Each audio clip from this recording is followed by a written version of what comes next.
Samantala, nababahala naman si Senator Win Gatchalian sa tila tumitinding kapabayaan sa pagkokolekta ng buwis sa mga tabako at vape products.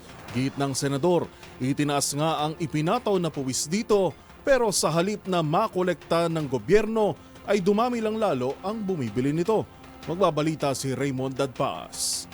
Kinalampag ni Senador Sherwin Gatchalian ng Senate Committee on Ways and Means ang mga kinaukulang ahensya ng pamahalaan dahil sa bumabagsak na collection sa excise tax sa tabako at vape products.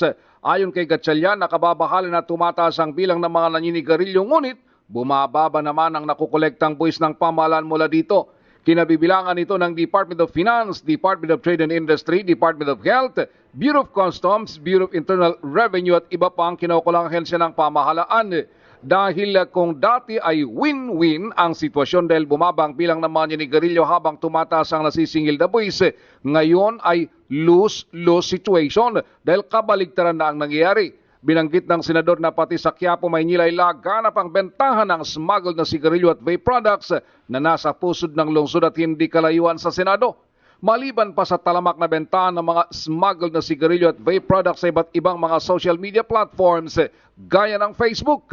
At kahit na may mga raid na isinasagawa ang mga law enforcement agencies ay balik na naman ang mga nagbibenta ng smuggled na tabako at vape kinabukasan.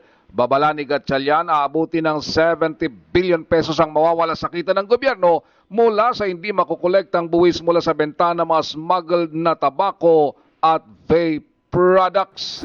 A win-win situation wherein smoking prevalence is going down, taxes collection is going up. But now it's reversed.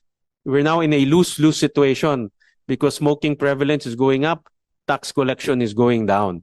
No? So we have to analyze very carefully what happened. And that's why I am calling on the DOF, the DOH, the DTI, and the other enforcement agencies to take a look at this very closely and to analyze. In my opinion, enforcement is not enough. We have to look at the other ways or the other causes of illicit trade in our country. Para sa MBC TV Network News, ito si Raymond Dadpaas ng DZRH, una sa Pilipinas, una sa Pilipino.